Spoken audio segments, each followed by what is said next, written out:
Saudara-saudara yang kasih dalam Tuhan, kalau kita perhatikan saudara, saya melihat kenyataan yang saudara hadapi. Kalau kita di dalam satu kebaktian, orangnya cuma sedikit, itu kok terpengaruh kenapa? Kerap kali kita itu terpengaruh, lalu semangatnya kurang gitu toh.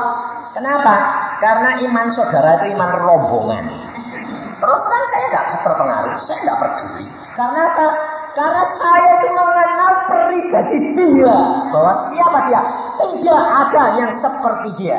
Nah, ini loh saudara, hidup kekristenan itu adalah pengalaman hidup pribadi, bukan rombongan. Saudara perhatikan isi Alkitab. Isi Alkitab itu apa? Hah? Kalau saudara ditanya isi Alkitab isinya apa? Hah? Firman Tuhan, apalagi? Hah? Pesan-pesan Tuhan, apalagi? Hah?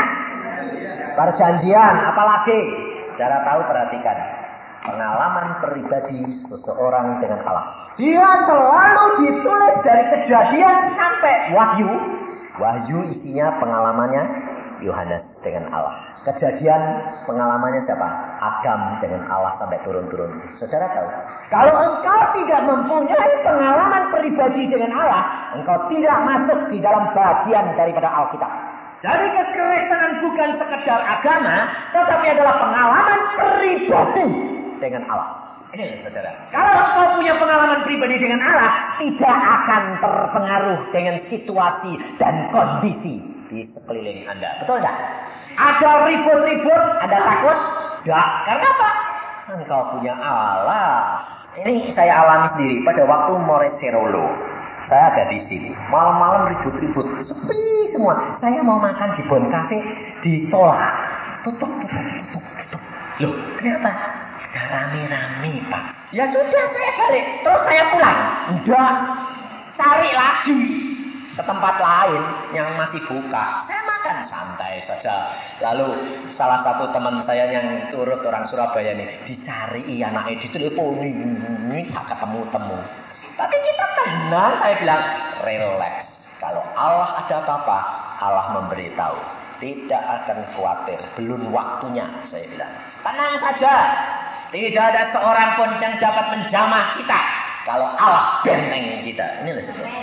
Hidup kekristenan itu hidup pengalaman pribadi, jangan khawatir, jangan terpengaruh. Kok sepi ya? Loh, bisa. Itu saya ini iman rombongan. Hidup kekristenan itu adalah hidup pengalaman pribadi. Kalau tadi Om Bingsuan itu tadi ngomong, ini adalah sebetulnya itu cakal bakale karismatik. Kita baik ini belajar. Ini mau dihidupkan lagi, belajar. Mengapa ibu ini jadi loyo kayak gini, ditinggalin anak-anaknya?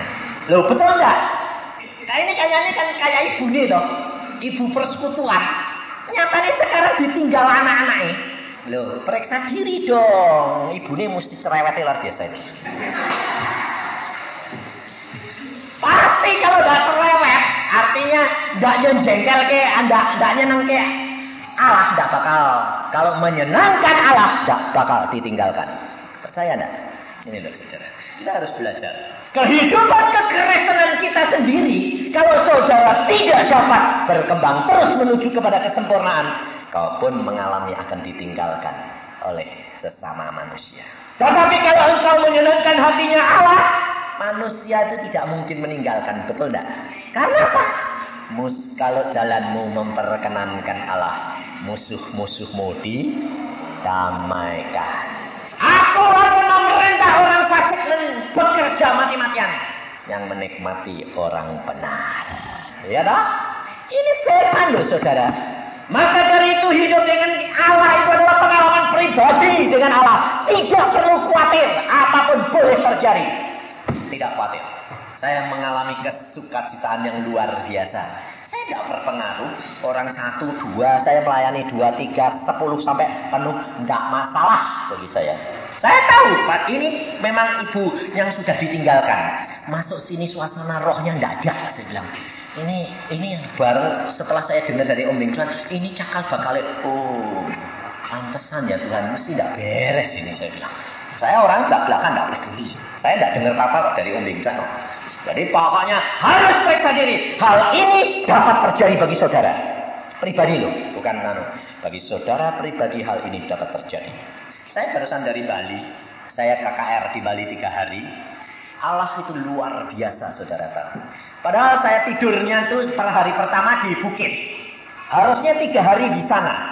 Kemudian hari pertama terus hari kedua jam 10 pagi saya sembahyang. Sembahyang. Dan Tuhan ngomong sama saya begini. Kenapa engkau tidak pindah? Pindah kemana Tuhan?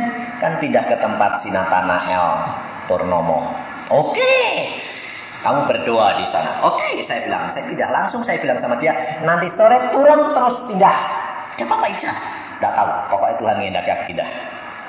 Yang punya rumah agak kecewa sedikit. Karena apa? Sudah gotong-gotong. Itu rumah itu di bukit itu belum ditempati orang. Belum pernah ditempati orang. Jadi dia gotong-gotong kasur segala macam kayak bengek. Kok cuma ditiduri semalam? Kan kecewa toh? Ternyata saudara tahu ada upacara purnama. Jadi orang itu jalan ke sana cuma satu jalan, orang lain tidak boleh naik. Kalau seandainya aku tidak pindah, bisa malam-malaman di tengah jalan. Tidak bisa tidur balik. Saudara tahu? Allah itu tahu apa yang akan terjadi. Dan dia tidak mungkin hambanya boleh menderita. Karena segala sesuatu harus menyenangkan hati dia. Dan saya suka cita apa? Kalau si Vira tadi bilang, ya toh, dia suka cita karena Allah yang luar biasa. Betul. Allah kita adalah Allah yang luar biasa. Tetapi saya yang alami sukacita adalah alami pengalaman sukacita yang lain dari apa yang tertulis di dalam Alkitab itu terjadi. Karena apa? Lebih berbahagia memberi daripada menerima. Wah, saya senang luar biasa. Dia terima, memang dia mah bahagia juga. Bukan berarti menerima itu tidak bahagia, terima bahagia. Tapi firman juga ada berbahagia, lebih berbahagia memberi daripada menerima. Selama 3 hari di sana saudara tahu, saya mendapatkan persembahan 655 atau lebih sedikit. Kemudian uang tiket dikasih kembali 80. Kemudian ada tiket dari sana sini ada lagi 25. Jadi semua itu 700 berapa? Lebih hampir 760-an gitu. Saya selalu berdoanya selalu begini, Tuhan, semua adalah anugerah-Mu.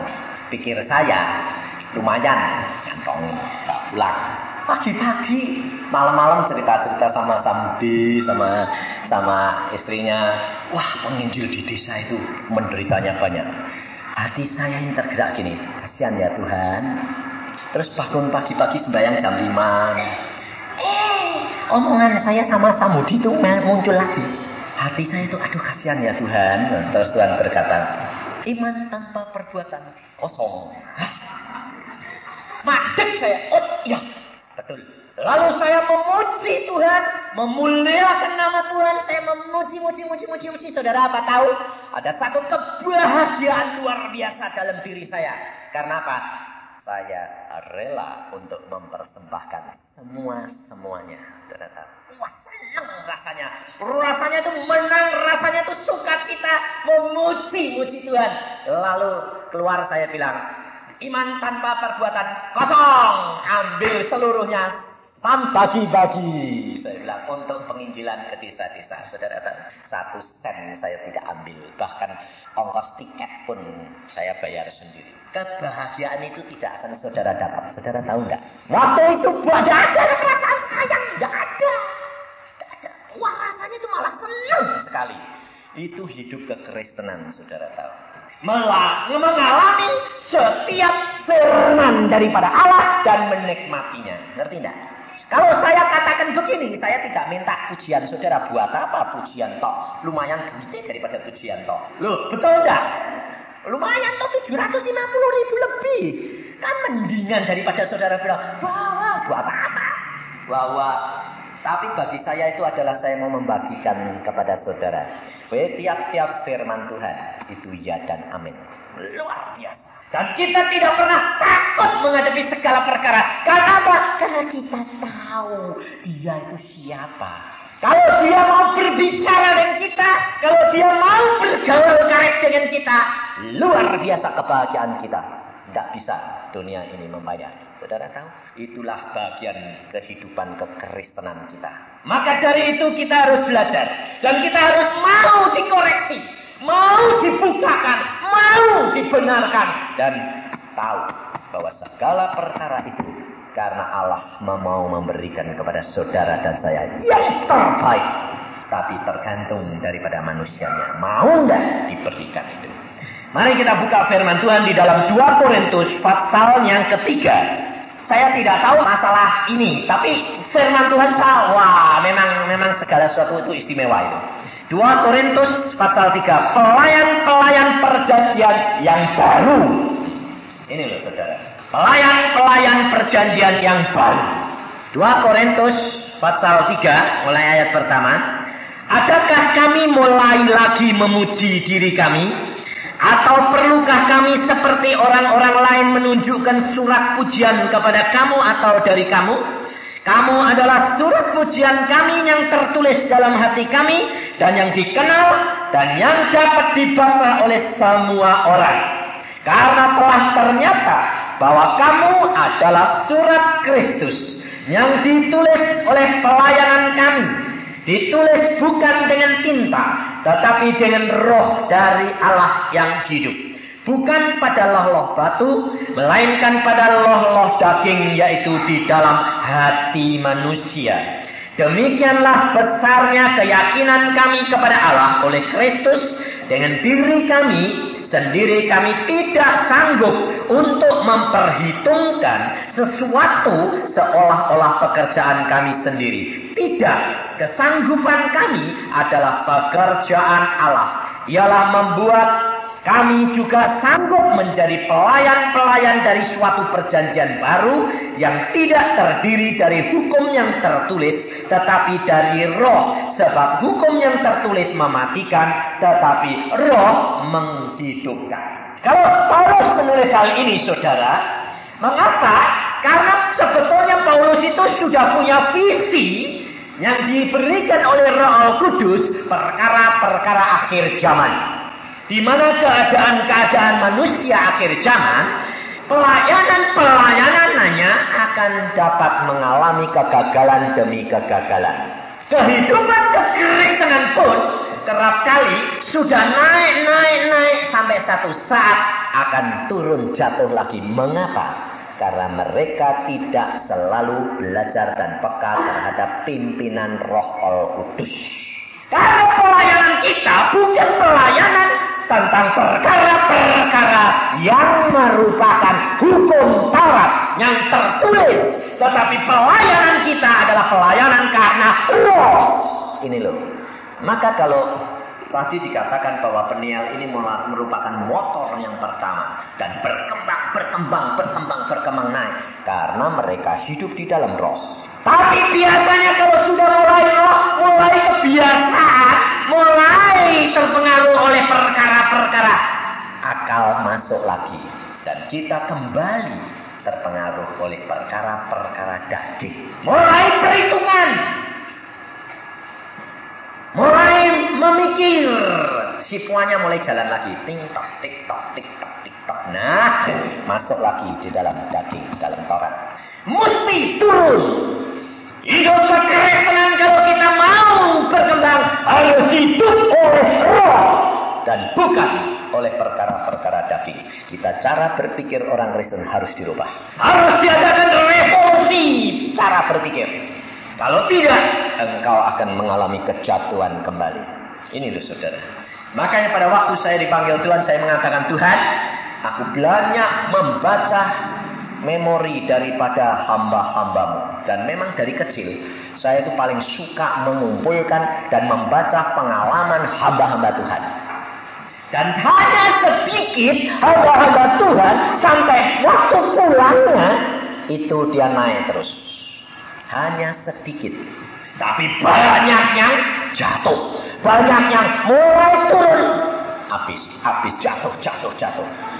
Dan di Indonesia sendiri kita lihat saudara. Yang dulunya naik tinggi, jatuh, habis. naik tinggi, jatuh habis. Ini maksudnya. Lalu saya perhatikan dan saya laporkan kepada Tuhan. Tuhan mengatakan, Yusa engkau lihat itu, Yusa engkau lihat itu, Yusa engkau lihat itu. Saya banyak melihat hamba-hamba Tuhan yang belum jatuh pada waktu saya dipanggil. Yesus sendiri berkata, Yusa engkau lihat hambaku itu sedang nanjak tinggi dan belum jatuh. Tuhan ngomong sama saya, kau lihat hambaku itu? Ya. Lalu saya diberi penglihatan. Loh Tuhan, dia akan jatuh. Iya, bayangin saudara. Lihat ini, naik, jatuh lagi. Loh, dia jatuh Tuhan. Iya. Saya katakan Tuhan, aku tidak mau kalau engkau panggil dan akhirnya aku jatuh. Tuhan tanya loh sama saya, maukah engkau seperti dia? Padahal pada waktu itu saya lihat sendiri secara jasmani naik terus. Pelayanannya sedang hebat. Tuhan tanya sama saya, engkau mau seperti dia? Saya bilang, tidak mau. Aku mau seperti yang engkau tetapkan. Dan dia lihatkan, dia bakal jatuh. Kenapa Tuhan? Karena mulai pelayanannya bukan dengan roh, tapi dengan akal kembali. Inilah saudara. Maka pada waktu itu saya katakan, Tuhan, kalau begitu, kalau engkau tidak jamin aku tidak mau menjadi hambamu. Tuh, saya terus terang. Saya akan kembali, lebih baik sekarang saya balik lagi, dan aku buka praktek.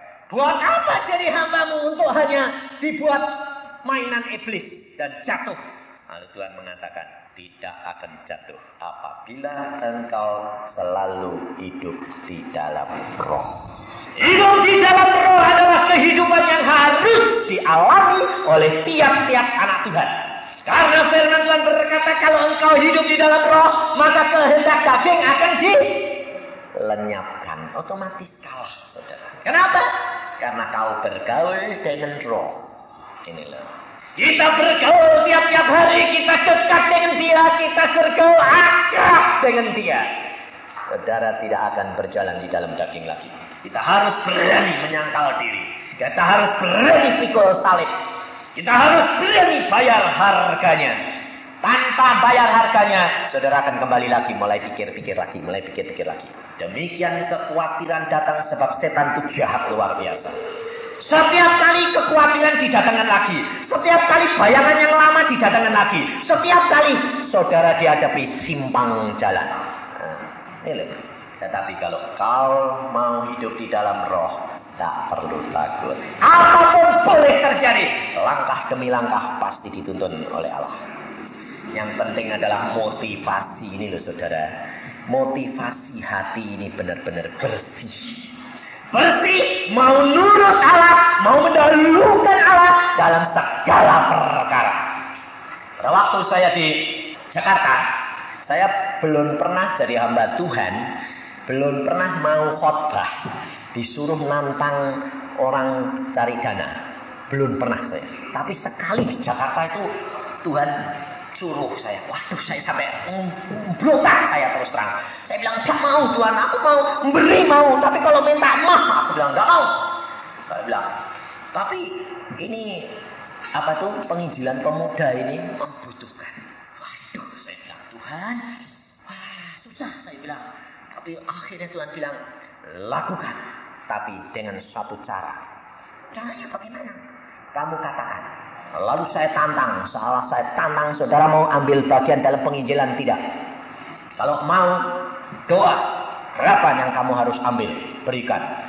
Tapi Tuhan berkata, kamu katakan. Ya, saya katakan. Dalam pengumpulan dana ini pun saya 1 sen tidak ambil uang.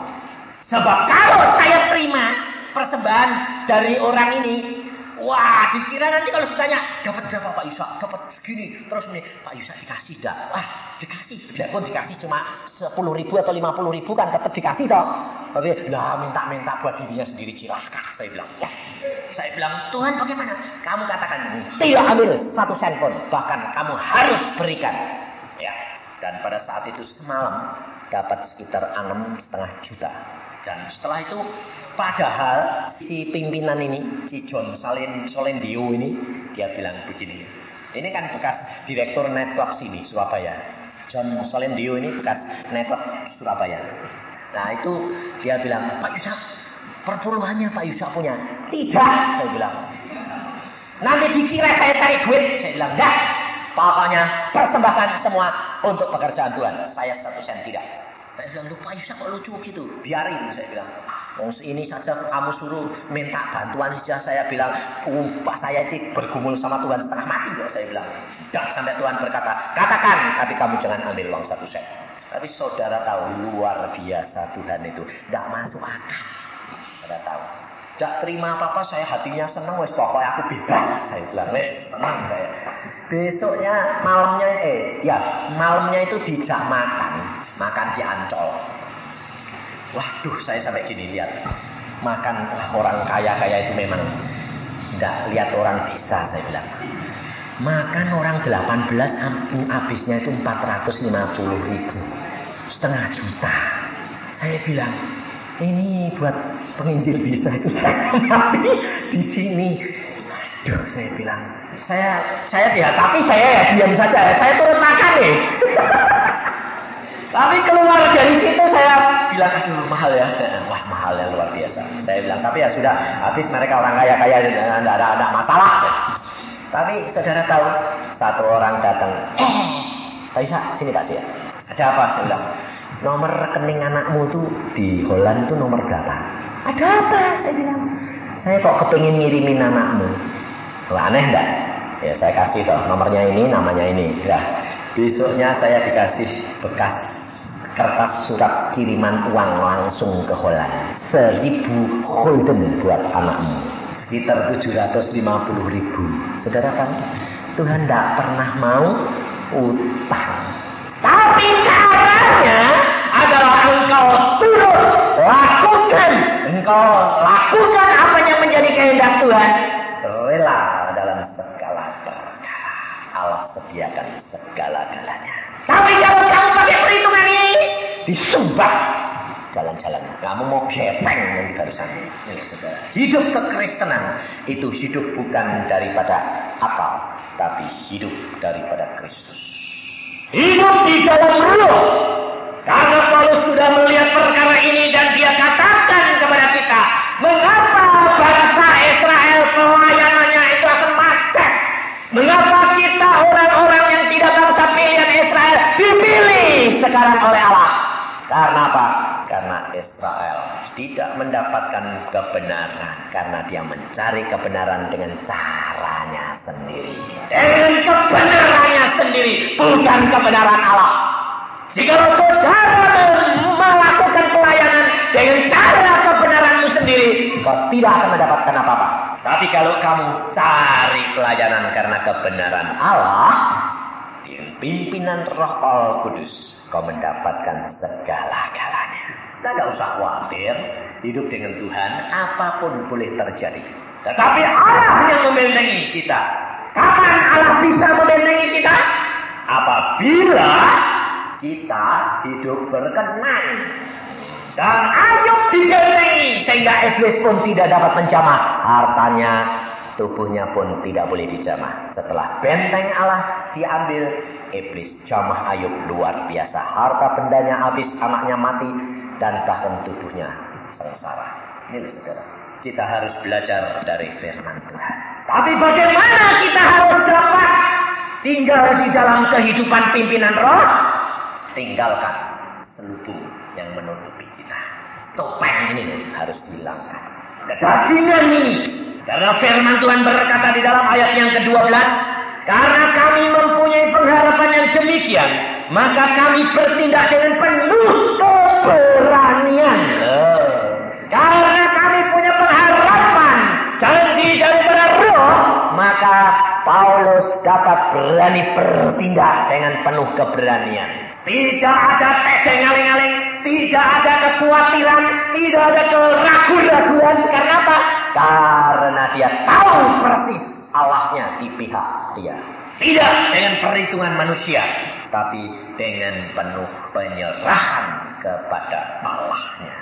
Tidak seperti Musa yang menyelubungi mukanya supaya mata orang-orang Israel jangan melihat hilangnya cahaya yang sementara itu.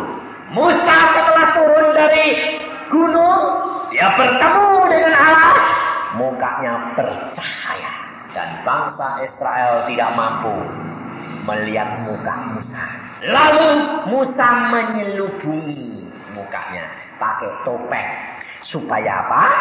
Supaya tidak menyilaukan bangsa Israel. Tetapi di samping itu, dipakai topeng ini apa? Firman Tuhan berkata, menyelubungi supaya mata orang Israel jangan melihat hilangnya cahaya yang sementara. Ditutupi sebab apa? Supaya tidak kelihatan hilang cahayanya itu loh, yang sementara. Aneh toh? Loh, kok aneh? Orang Farisi dan ahli Taurat kalau baca Alkitab, dia tidak mau mengakui Yesus, dia tidak dapat mengerti Mesias karena gengsi. Saudara menjadi orang Kristen pun kerap kali gagal karena apa? Gengsi, saudara. Selubung ini harus dibuka. Kerap kali saya terus terang ditegur orang. Pak Yusa ini kalau khotbah kok belak-belakan, luar dalam diceritain kabeh. Saya bilang, saya tidak punya rahasia kok. Apa yang ada saya berikan, sehingga orang itu boleh datang ke rumah saya, boleh datang tidak ketemu istri anak-anak saya, boleh datang ke rumah saya, buktikan apa tidak sama atau sama dengan apa yang saya khotbahkan. Saya tidak peduli, saya bilang. Saya bukan orang baik, saya bilang. Tapi Allah mau memilih karena apa? Karena mau menyerahkan segala-galanya untuk dia. Kerelaan. Ini loh saudara. Dan saya sendiri mengakui bahwa banyak topeng-topeng yang ada di dalam diri saya. Yang dulunya itu gengsi kayak ditutup-tutupi. Tidak punya ya bilang punya. Tidak punya bilang punya. Yang punya bilang tidak punya. Contohnya orang dagang. Ayo orang dagang ditanyai bagaimana? Wah untung banyak ya. Tidak kok. Cuancia. Untungnya itu cuma cukup buat makan tok lah. Nanti kalau kue bangkrut pas-pasan bu makan kapok kue nanti. Ini loh, hidup kekristenan tidak boleh gitu. Kalau ditanya bagaimana? Makmur, Tuhan berkati, amin. Oh, jadi jangan takut. Loh, jangan gitu Pak Yusa. Kalau ketemu pajak repot. Loh, repot, kenapa repot? Allah sanggup mengatur segala perkara. Kenapa kita takut? Saya bilang, tak usah takut. Allah sanggup melakukan segala perkara. Ini pengalaman-pengalaman kami sendiri. Tak khawatir saya bilang. Lah Pak Yusa kan hamba Tuhan. Lah terus kalau pedagang khawatir. Adik saya pedagang. Saya bilang, adik saya notaris. Tidak khawatir. Percaya kalau hidup dengan Allah itu tidak mungkin tidak dipeliharakan. Dipeliharakan. Allah sanggup mengatur segala perkara. Karena apa? Karena Allah itu adalah Allah yang luar biasa. Dia dapat menggerakkan hati orang, memberikan pandangan yang lain. Bisa-bisa, kenapa tidak bisa? Ini pengalaman adik saya sendiri. Pada waktu dia dijatuhi pajak 2 juta, itu tahun 77 atau 78. Langsung dikenakan yes 2 juta. Dia bilang, 2 juta. Tapi dia tenang saja, dia sembahyang. Tuhan, ini kok segini banyaknya, ini kan ya tidak memper Tuhan ya. Tapi ya sudahlah. Lalu diundang menghadap kepada kepala pajak. Kira-kira kalau saudara malah dipanggil ke kepala pajaknya malah takut toh. Karena apa? Lebih baik sama bawahan aja. Bisa gampang-gampang mutar-mutar sedikit. Dan kepalanya ini malah gede-gedean. Tapi dia berdoa, Tuhan berkata, anak Tuhan hadapi. Dia madep ke kepalanya. Dia bilang, Pak, wah saya dikenakan segini banyaknya dong Pak. Iya Ibu, kenapa? Ya Bapak mesti tolong bijaksana Pak. Gini. Terus saudara tahu kepala pajaknya bilang apa? Yang saya panggil ada 20 Bu, tapi semuanya tidak ada yang berani menghadap saya kecuali Ibu. Justru yang ngadep ini saya anggap paling jujur. Karena ternyata yang lain pasti itu tidak jujur karena gemeteran bertemu saya. Ibu ini ngomongnya kok enak, kalem saja, ceplas-ceplos. Saya percaya. Ibu, baik saya kenakan cuma 35.000. Saudara tahu? Dia bilang, Allahku Allah yang luar biasa. Saudara tahu? Hidup kekristenan itu tidak usah takut. Langit bumi dia punya. Tapi saudara tidak percaya. Kenapa? Ini loh. Kalau gini. Lah hidup kok kalau. Itu hidup dalam bayangan. Bukan hidup dalam satu kenyataan.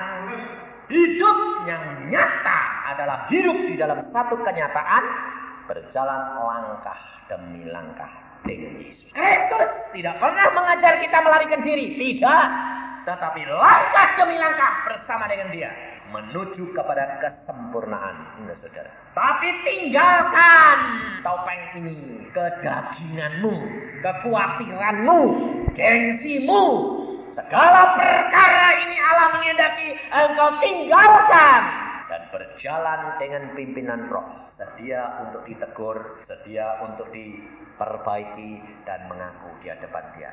Kalau hidup kekristenan kita tidak meninggalkan topeng, maka kekristenanmu akan menjadi kerdil, bantut, tidak bisa tumbuh sempurna, tidak dapat menuju kepada kesempurnaan. Dan satu saat engkau akan mengalami depresi, dan setelah depresi engkau akan mengalami frustrasi, dan akhirnya engkau dapat meninggalkan Tuhan. Dan itu sudah ditulis oleh Paulus, bahwa kalau engkau sudah mengalami karunia-karunia surgawi, engkau sudah menikmati hati yang pernah diterangi oleh Allah dengan penuh karunia-karunia rohani. Satu saat engkau meninggalkan Yesus dan murtad, tidak ada kesempatan bertobat. Karena engkau menyalibkan Yesus untuk 2 kali. Tapi saudara, karena Yesus Tuhan sendiri berfirman dan berpesan kepada saya, banyak yang akan berjatuhan hamba-hambaku. Kenapa? Karena kembali lagi hidup di dalam peraturan demi peraturan. Hidup di dalam pikiran, dipengaruhi. Pikirannya menjadi berhalanya kembali. Sehingga roh Allah tidak dapat mengerjakan di dalam kerjaan. Dan akhirnya ia akan menjadi turun. Akhirnya terhilang. Dan dari itu saudara, kita harus belajar. Karena firman Tuhan selanjutnya mengatakan, bahkan sampai hari ini setiap kali mereka membaca kitab Musa, ada selubung yang menutupi hati mereka. Bangsa Israel sampai pada masanya Mesias sudah naik ke surga pun mereka tidak bisa terima Mesias. Sampai saat ini bangsa Israel belum dapat menerima Mesias sebagian besar. Karena selubung ini. Dan selubung itu diantaranya adalah merasa apa? Torah. Mereka merasa mereka bangsa pilihan. Yesus tidak mungkin. Karena tidak sesuai dengan cara berpikirnya mereka. Tapi kita yang mendapatkan kebahagiaan karena iman. Karena hidup di dalam roh. Dan jangan sampai kita kembali. Kita akan mengalami seperti dia. Tapi kita naik terus menuju kepada kesempurnaan. Untuk itu belajar rendah hati, sedia tiap hari dikoreksi oleh roh. Jangan saudara kira bahwa saya sendiri ini lalu sudah sempurna. Tidak.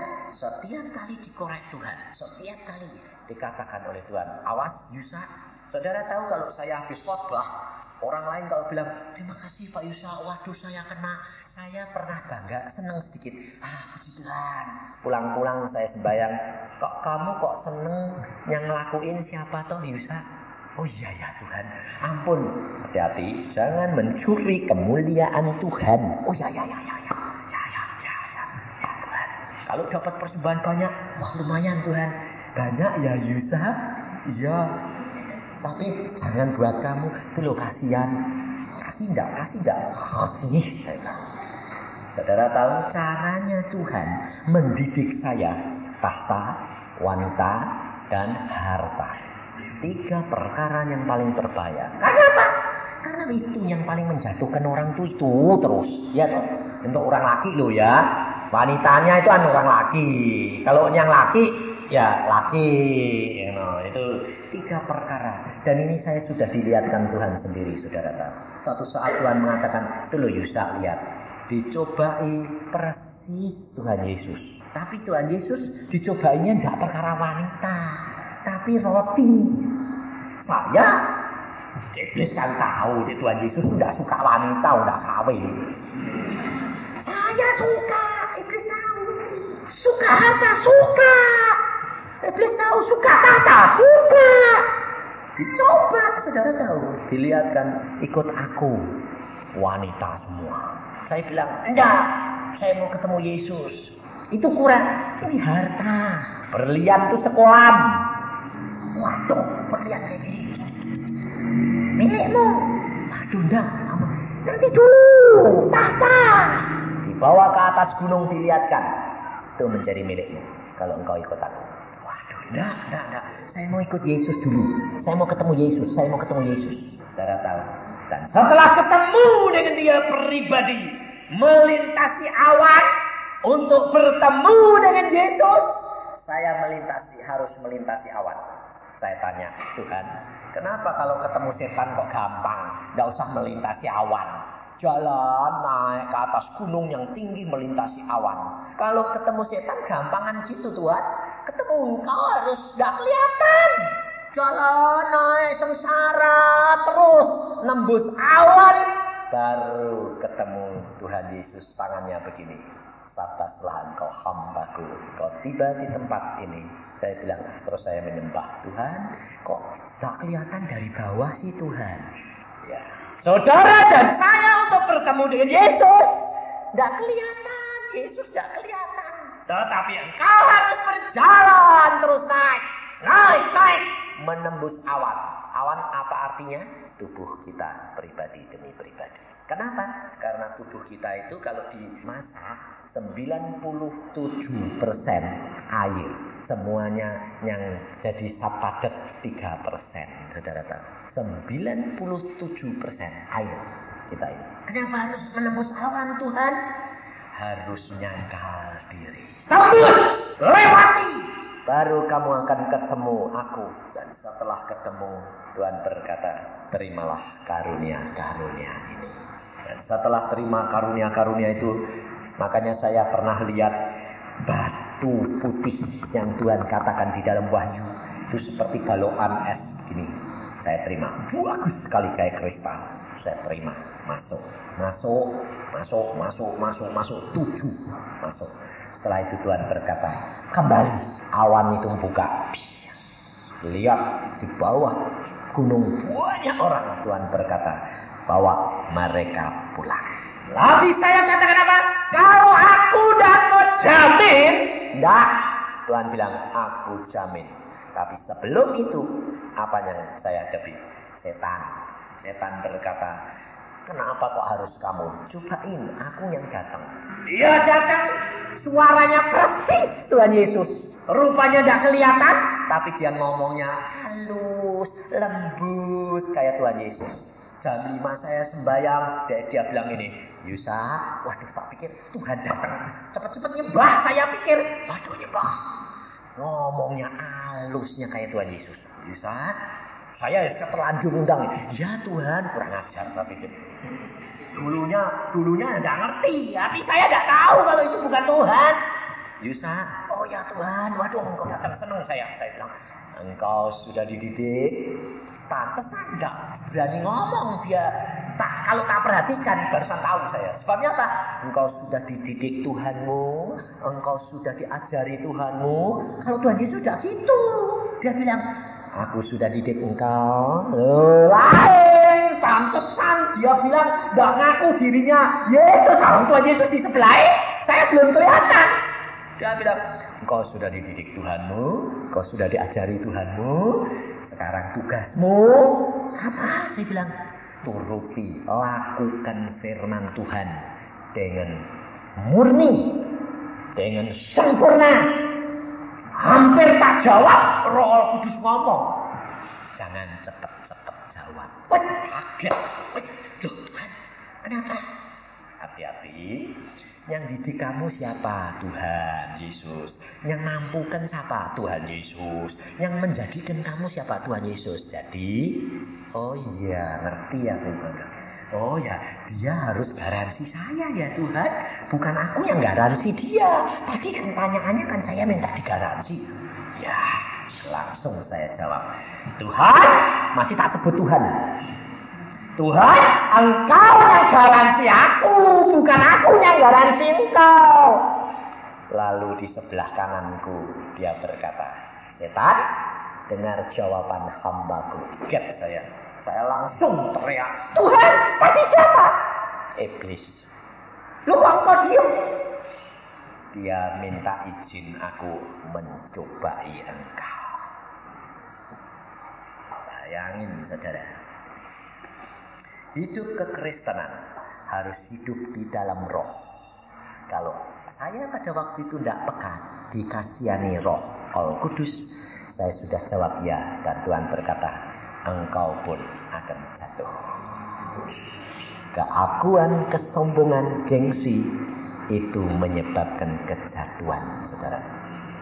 Karena kita tidak peka lagi, karena pakai topeng. Yesus, dia lebih mulia daripada Musa, dan dia tidak pakai topeng. Karena apa? Karena Yesus menjadi contoh buat kita. Roh Kudus ada di dalam kita, dia di dalam, tetapi setiap tindakan kita memancarkan kemuliaan. Bukan kelihatan daripada mata biasa, tetapi dari hati keluar kepada tingkah laku dan perbuatan. Saudara dan saya adalah saksi. Saksi adalah mengalami secara pribadi. Yesus ada di dalam kita. Dan apa yang Yesus ajarkan, itu yang kita lakukan. Tetapi hanya dapat dicerminkan kalau topeng-topeng itu dihilangkan. Dan orang lain lihat. Gengsi hilang, kekhawatiran hilang, ketakutan hilang. Iman itu hanya dapat dilihat saudara pada waktu engkau di dalam kesukaran. Kalau imanmu kuat, kamu sedang diberkati, gampang. Tapi kalau engkau sedang di dalam kebutuhan, itu diuji. Saya kalau diuji Tuhan perkara, kalau persembahan suruh ngasih, itu justru saya butuh. Kalau saya berkelimpahan suruh ngasih, gampang, ya toh. Tapi sedang butuh, dapat berkat banyak, pikir saya lumayan. Saya itu malah sudah janji sama istri saya sebetulnya. Nanti kalau pulang dari Bali, mau ke Surabaya, berkat dari Bali, kalau cukup banyak, tak langsung tak kirim ke Bandung. Saya bilang. Pagi-pagi malah Tuhan bilang, iman tanpa perbuatan sia-sia. Wah, tidak jadi ke sana, jadinya ke sini. Itu loh saudara, nurut enggak? Kalau nurut, kebahagiaan. Saya percaya, kalau saya nurut gini, sana sudah diberesin. Beres.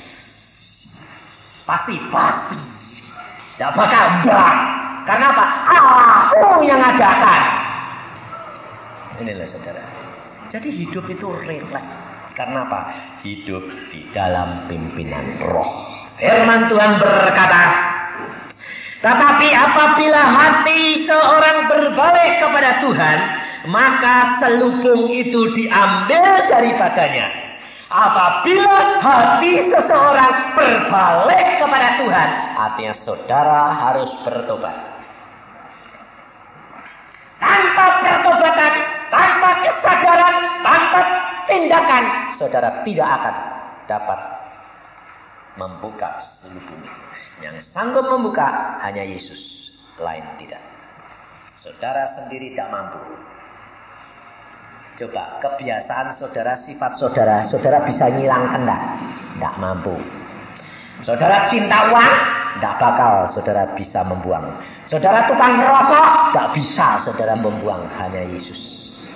Saudara suka perempuan, tidak bisa membuang. Judi, tidak bisa. Gengsi, tidak bisa. Hanya Yesus yang sanggup melakukan segala perkara. Saudara tahu. Berbalik, kembali, duduk diam di bawah kaki Yesus. Tuhan, aku tidak sanggup. Engkau sanggupkan aku. Yesus sanggup. Yesus luar biasa.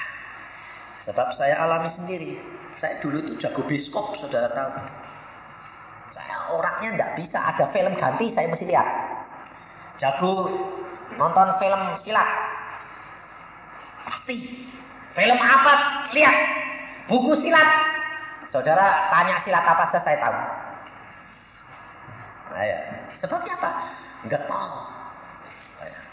Lalu Tuhan bilang, sudah baca Alkitab? Sudah. Dari umur 12 baca Alkitab. Tapi sampai Alkitab di silatnya ada. Makanya saya itu nggak nyalain. Kenapa? Belum lepas. Saya bilang, lu Tuhan. Tuhan bilang, kenapa kamu biskop terus? Seneng kok. Saya bilang, hobi. Tuhan mengatakan, lepaskan. Nggak bisa. Padahal Tuhan yang ngomong loh. Saya bilang, tidak bisa. Bayangin saudara. Apalagi orang lain. Saya itu dulu jadi dokter di Irian Barat. Minggu khotbah jam 8 sampai jam 10. Setelah itu ketemu di biskop. Sama jemaatnya nonton biskop bareng-bareng. Saudara tahu?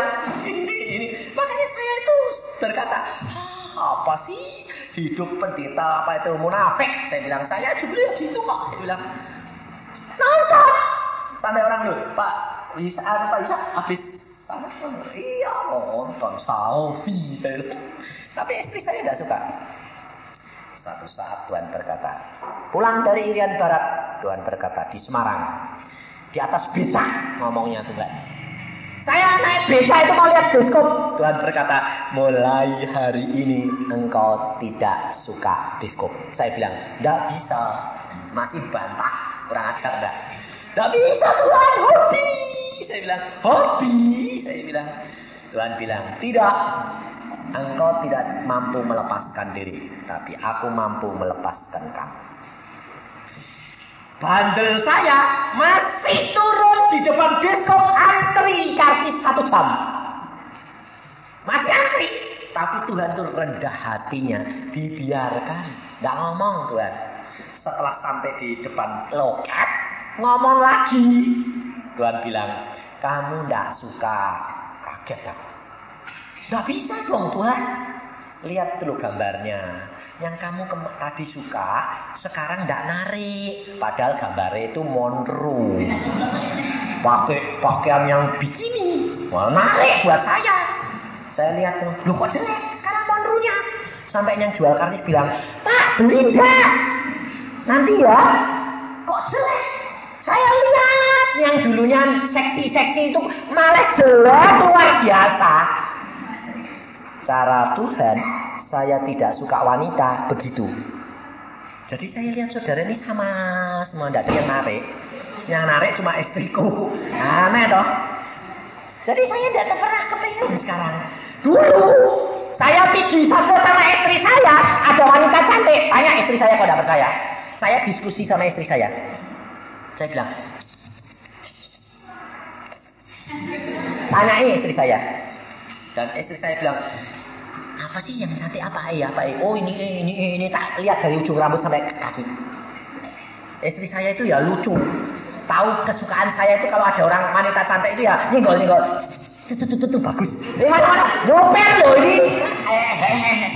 Istri saya itu gitu. Anda. Lalu Tuhan itu bilang, mulai sekarang kamu tidak suka. Hilang. Gak bisa ketarik. Saya lihat orang biasa semua. Tidak ada yang cantik itu tidak ada. Kok biasa semua ya? Tidak ada yang cantik. Tapi aneh kalau lihat istri saya ketarik. Bilang, kamu sekarang kok tambah tua, kok tambah narik sih? Kok aneh sih? Saya bilang, kok pukul? Saya bilang, ini kok aneh? Loh, dia bilang, tambah lama itu tambah manis. Jadi orang lain kelihatan biasa, istrimu manis. Itu Tuhan. Saudara tahu, ini pengalaman pribadi. Hidup kekristenan kalau tidak diubahkan dengan kesucian dan kekudusan dari Allah, saudara tahu, gampang jatuh. Karena apa? Daging ini kotor.